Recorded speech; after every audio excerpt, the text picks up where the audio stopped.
Para la producción de textos es importante destacar la influencia de los modelos cognitivos, puesto que en estos se muestran cómo a través de la escritura se activan una serie de subprocesos en el escritor. Además, este se ve sometido a una serie de actividades y la puesta en marcha de una serie de habilidades cognitivas que le permiten elaborar sus textos. El modelo de Flores y de Haes explican estos procesos fundamentales que no deben ser considerados como etapas, sino más bien como procesos involucrados en el mismo, y que serán explicados más a detalle a continuación. Lo que sí debemos tener en cuenta es que el proceso de escritura nos exige un proceso de planificación, en que el escritor obviamente despliega una serie de interrogantes, como por ejemplo, cuál es su audiencia, qué características tiene la misma, cuáles son las finalidades y cuál es el propósito o cuál es la finalidad que quiere conseguir con el texto. Además de cuál es la intencionalidad y qué es lo que realmente él está elaborando. Además de esto, el escritor despliega sus ideas y su conocimiento respecto a las cualidades y propiedades del texto académico, es decir, tiene que tener una coherencia, una cohesión, una claridad en las ideas. Además tiene que estar todo esto sujeto a un proceso de revisión, donde el mismo escritor sea capaz de reconocer y describir sus debilidades, sus fortalezas, cuáles elementos puede mejorar, cuáles elementos puede transformar y cuáles elementos puede suprimir.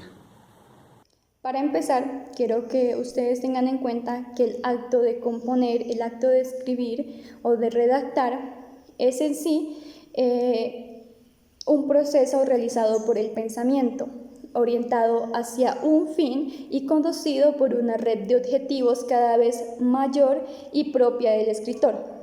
Ahora bien, los modelos de redacción en etapas es un modelo lineal caracterizado por el desenvolvimiento gradual del producto escrito, y el mejor ejemplo para ello es El modelo lineal es un modelo propuesto por Jordan, en donde se habla de 3 etapas principales. La primera es la preescritura, que es esa etapa previa a la aparición de las palabras sobre el papel. La segunda etapa es la escritura, que es donde se redacta el producto. Y la tercera etapa es la reescritura, que es donde se trabaja dicho producto, pero ya de manera definitiva.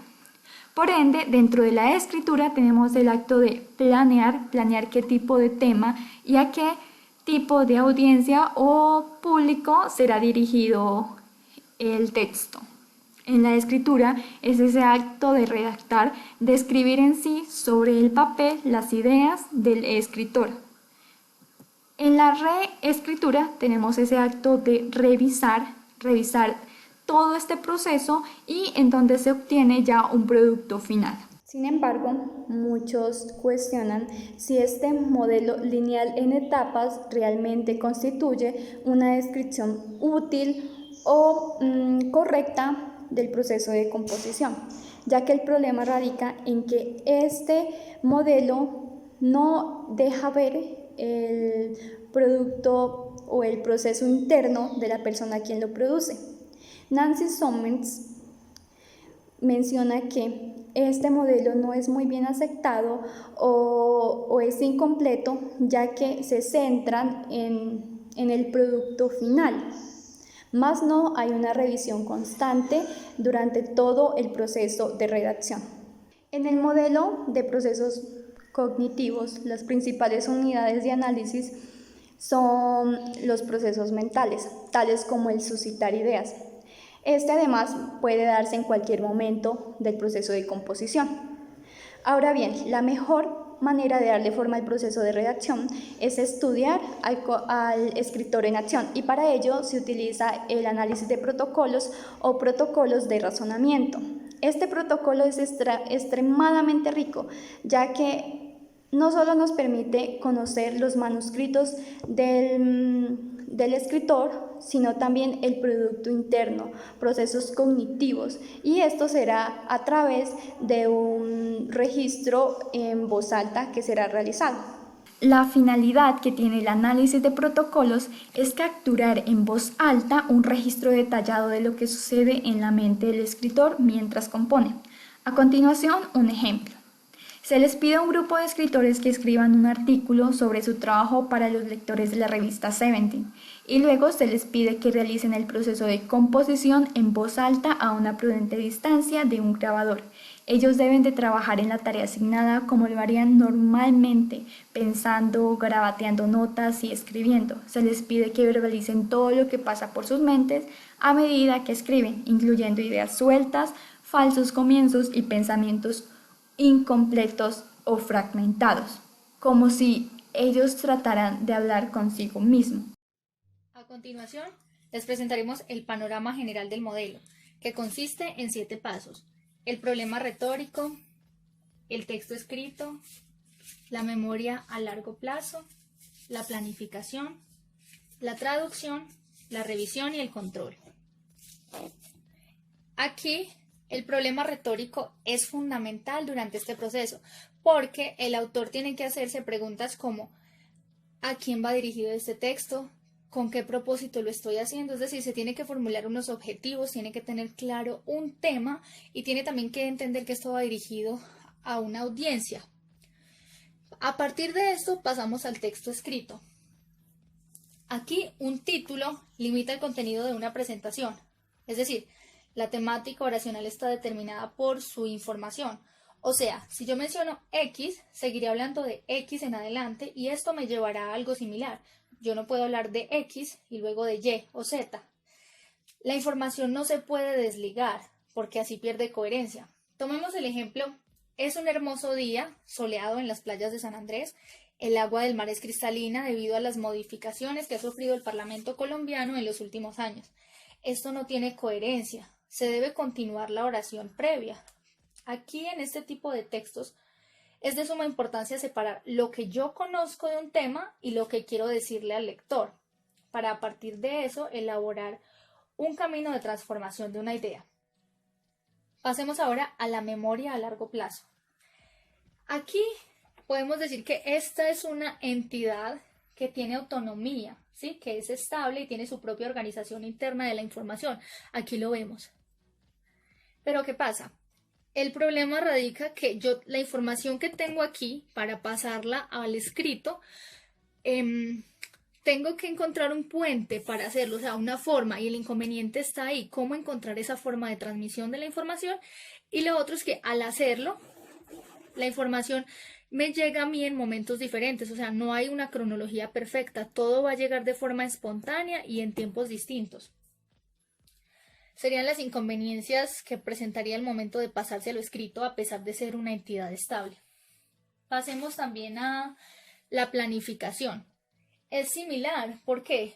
Porque todo autor elabora una representación interna del conocimiento y esta es más compleja de forma interna que cuando se expresa de manera escrita.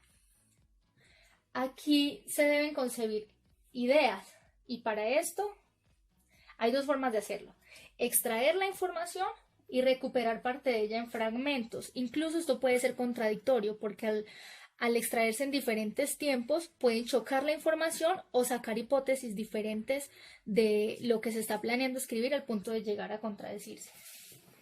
Aquí la organización no se hace solamente ordenando ideas, sino adaptando la audiencia a un tema y bueno, pues eso afecta de gran manera las decisiones retóricas. Para esto hay que ser creativo y la creatividad consiste en definir el problema retórico y fijar objetivos primordiales. Pasemos ahora a la traducción. Entonces aquí, esto no es nada más que concebir o convertir las ideas en un lenguaje visible. ¿Cómo sucede? A partir de las imágenes y sensaciones que ve el escritor o que siente, este tendrá que elaborar con palabras una serie de ideas que tengan sentido para expresar exactamente lo que vio y sintió, pero de forma clara e interesante al auditorio. Pasado eso, tenemos la revisión. Y este depende de 2 subprocesos, que son la evaluación y la revisión misma.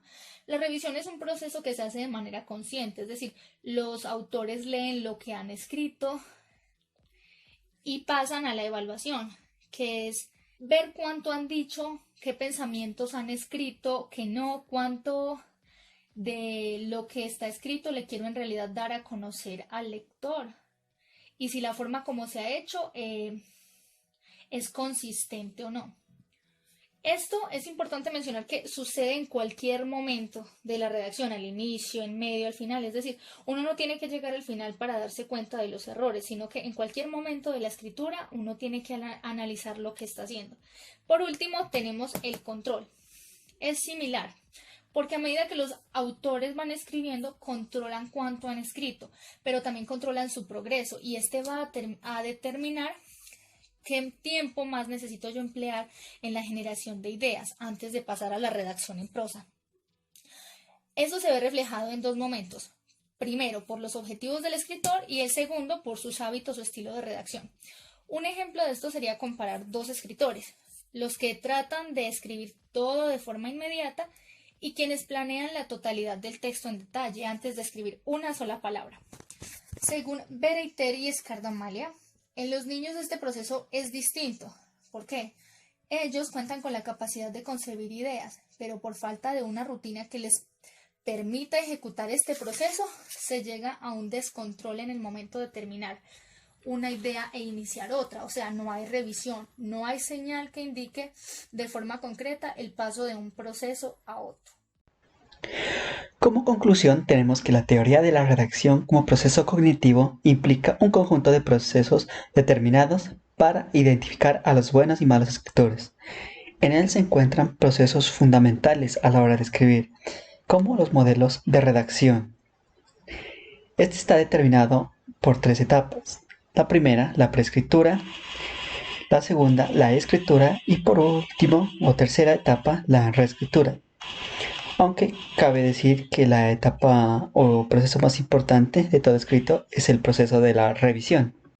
Por otra parte, el modelo del proceso cognitivo refleja el crecimiento de un producto escrito con una secuencia o estructura lineal.